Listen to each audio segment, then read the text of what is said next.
Bienvenidos a la 11ª presentación del curso de primeros auxilios básicos. En este caso vamos a hablar del control de hemorragias. Recuerden que se encuentra en el canal de urgencias para no expertos. Quien les habla, Gustavo Valencia Zuleta, médico, paramédico e instructor de este curso.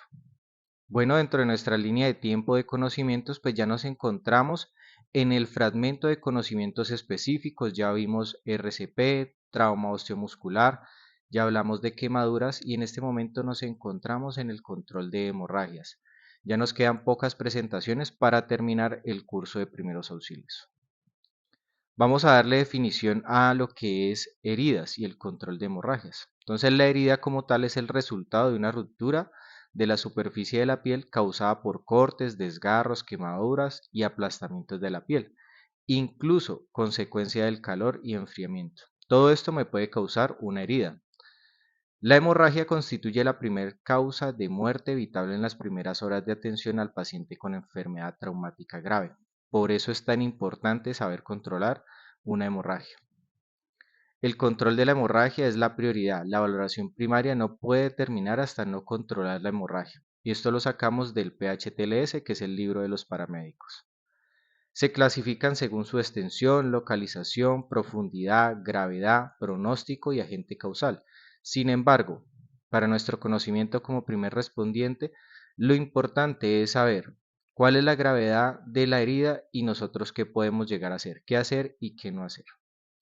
Podemos observar en la imagen un corte en donde hay un sangrado, pero de forma interna podemos ver cómo el cuerpo, en esta parte de acá, cómo el cuerpo va realizando un mecanismo para ir cerrando la herida. Y es por eso tan importante que cuando nosotros iniciamos presión directa de la herida no tenemos que retirar la gasa que hemos colocado al principio. Es muy importante esto.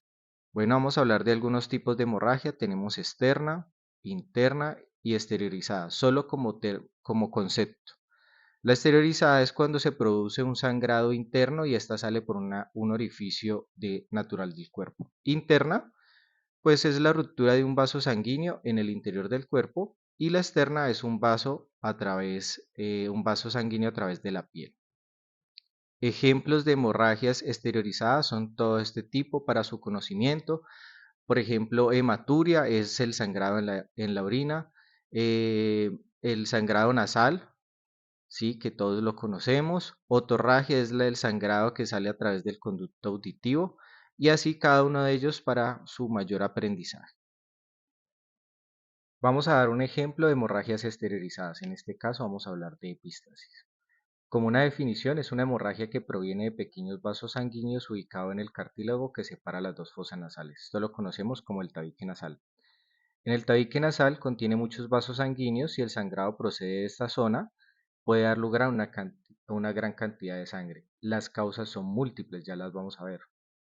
Es la patología más frecuente valorada por la especialidad de otorrinolaringología.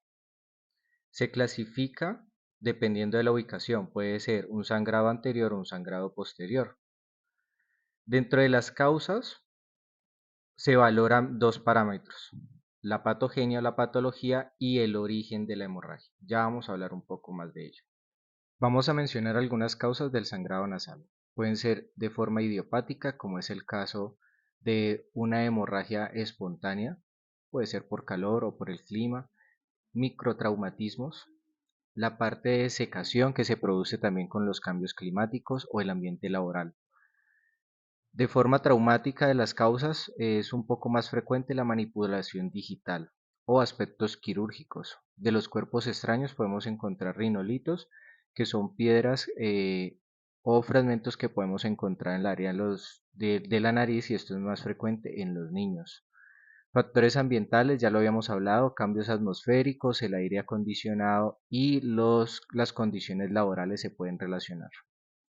Dentro de las enfermedades tenemos todo este tipo de enfermedades que se pueden relacionar con sangrados nasales. Lo importante es que no cumplan con criterios de gravedad que ya los vamos a ver. El tratamiento es muy sencillo y específico. Como primer respondiente lo que vamos a hacer es no inclinar la cabeza para alguno de los lados, sea para abajo o sea para atrás. Lo otro es que vamos a hacer presión directa donde está el tabique y si podemos agregar dentro de los orificios nasales una gasa, como un taponamiento, esto va a ayudar mucho. El sangrado va a parar pocos segundos después. Si tengo un sangrado nasal que persiste y no mejora con el taponamiento, pues entonces hay que tener como unos criterios para cuándo acudir a urgencias. Esos criterios son signos de pérdida excesiva de sangre, es decir, el paciente presenta ya debilidad, hay palidez y persiste el sangrado. La persona utiliza un fármaco que interfiere con la coagulación, entonces digamos que el paciente es un adulto mayor y está utilizando un anticoagulante, entonces tiene criterios para ir a urgencias. Signos de una alteración de la coagulación o un trastorno hemorrágico conocido, como hemofilia, si tiene este antecedente. Sangrado que no se detiene fácilmente, por ejemplo al realizar la presión directa o el taponamiento. Episodios recientes de hemorragias nasales, especialmente si una causa clara. Entonces, ante estos motivos vamos a acudir a urgencias. Ya hablamos de las hemorragias exteriorizadas, vamos a hablar de las hemorragias internas. La hemorragia interna como tal es la pérdida de sangre que se produce desde el sistema vascular dentro de nuestro organismo. Se puede producir en la cavidad abdominal, cavidad torácica y en el aparato digestivo o en diferentes tejidos que rodean los grandes huesos, como el fémur. Ejemplos de hemorragias internas, entonces tenemos un hemotórax. Aquí vemos la cantidad de sangre y está haciendo una opresión sobre el pulmón. Un ACV o derrame, lo que conocemos comúnmente. Un aneurisma, que esto es una emergencia. Una herida por arma de fuego en la región del abdomen o en tórax se puede considerar como una hemorragia interna. Y las varices esofágicas, que se da sobre todo en adultos, se presenta mucho como hemorragia interna. ¿Cuál va a ser el tratamiento en las hemorragias internas? El traslado oportuno, traslado inmediato.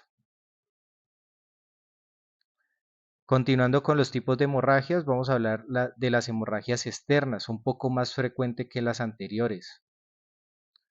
La hemorragia externa entonces la podemos clasificar sus sangrados como un sangrado capilar, venoso o arterial. ¿Cómo puedo diferenciarlo? Es en el tipo de sangrado e incluso con el color. El sangrado arterial es un rojo brillante, que es este que tenemos acá. El sangrado venoso es sangre roja oscura, un poco más opaco. Y la capilar es poca salida de sangre, son heridas más pequeñas, más superficiales. Acá podemos mostrar varios tipos de heridas. Entonces, una amputación es un tipo de herida, una abulsión es un tipo de herida, una lesión por aplastamiento es un tipo de herida, un cuerpo extraño que atraviesa una porción o un fragmento de alguna extremidad es un tipo de herida, una abrasión, que es el que se produce cuando nos caemos de la moto, es un tipo de herida, y una laceración, que es una abrasión un poco más profunda, con un compromiso mayor, es un tipo de herida.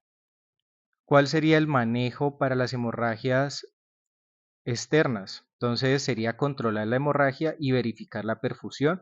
Esto lo vimos en la valoración primaria en el apartado C de control de hemorragias y circulación. La hemorragia, ya lo hemos mencionado, constituye la principal causa de muerte evitable en las primeras horas de atención al paciente con enfermedad traumática grave. El control de la hemorragia es la prioridad. La valoración primaria no puede continuar hasta no controlar la hemorragia. Teniendo en cuenta la importancia que tiene el control de hemorragias, en Estados Unidos, desde el 2015, desde la Casa Blanca se lanzó al público o se indicó que habría que enseñarle al público cómo realizar un control básico del sangrado. Y esto fue en respuesta a una masacre que ocurrió allá. Y se creó el curso que se llama BICON, que está en Colombia también, que es Control Básico del Sangrado.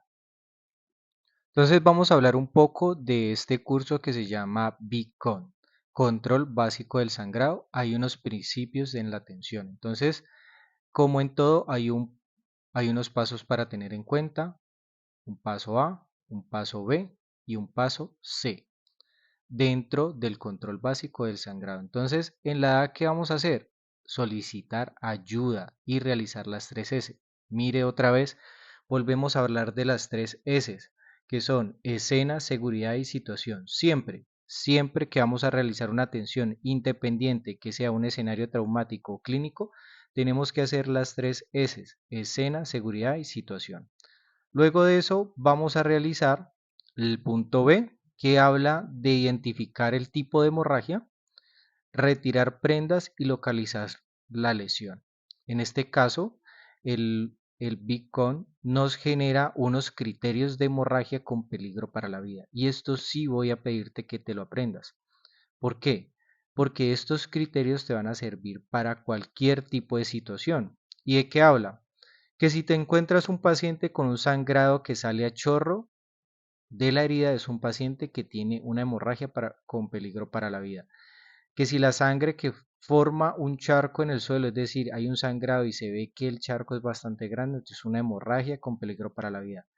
Que ya se colocó un vendaje y sigue empapado de sangre, es una hemorragia con peligro para la vida. Que hay una hemorragia y esta persona, este paciente se encuentra confundido o inconsciente, es un criterio grave. Que la ropa está empapada de sangre es un criterio grave. Que hay pérdida parcial o total de un miembro es una hemorragia con peligro para la vida. Entonces, estos criterios te voy a pedir que los tengas en cuenta para realizar el control básico del sangrado. Luego de esto, entonces, en el paso C vamos a hacer presión directa y vamos a hablar de lo que es el torniquete. Acá una imagen con los criterios de hemorragia con peligro para la vida, ya los hablamos. Sí es bueno que te los aprendas para que distingas o le des prioridad a una urgencia, una emergencia y comprendas qué hacer y qué no hacer. Este paciente cuando tiene alguno de estos, es decir, te encuentras un paciente con un sangrado y tiene alguno de estos escenarios, es un paciente al que hay que hacer un traslado oportuno y hay que proceder a hacer presión directa o utilizar un torniquete dependiendo de lo que vamos a ver a continuación. Entonces, en el paso C del BICON, del control básico del sangrado, encontramos la presión directa y el torniquete. Dentro de la presión directa, nosotros también podemos encontrar lo que es la compresión. Ya lo vamos a hablar un poco. ¿Qué hay que mencionar de esto? Existen varios métodos para detener una hemorragia, todos tienen en común algo, comprimir el vaso sanguíneo que produce el sangrado hasta detenerlo. Esto es lo que hacemos con la presión directa o con la compresión. Vamos a dar un ejemplo, entonces tenemos este paciente, lo primero que vamos a hacer en la A, vamos a solicitar ayuda, hacer las 3 S, escena, seguridad y situación.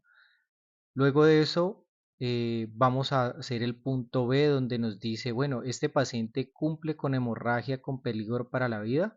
Ya vamos pensando, entonces vamos viendo que encontramos una herida que tiene una salida en chorro, además que está formando un charco. Yo creo que este paciente tiene criterios para hemorragia con peligro para la vida. Acá los tenemos, sangrado que sale a chorro de la herida, sangre que forma un charco en el suelo, aquí ya lo está formando, y además que se encuentra, donde se encuentra esta lesión es en el muslo, y aquí tenemos un flujo importante sanguíneo, el cual por medio de una herida por arma de fuego, el paciente se puede desanguinar.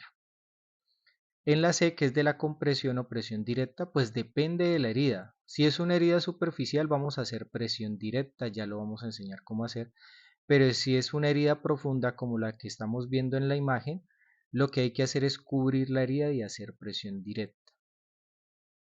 ¿Cómo se hace control de la hemorragia con presión directa? Pues un ejemplo, esto es una herida muy común que se realiza con algún tipo de actividad en la casa.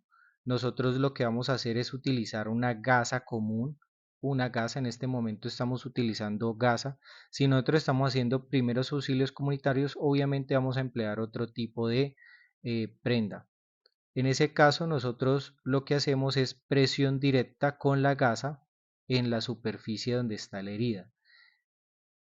Nosotros podemos dejar esa gasa y verificar sin levantar la gasa si el sangrado ha parado. ¿Y cómo verificamos eso? Pues si nosotros vemos que todavía persiste el sangrado, como lo vemos en esta imagen, quiere decir que no ha parado. Entonces, ¿qué vamos a hacer?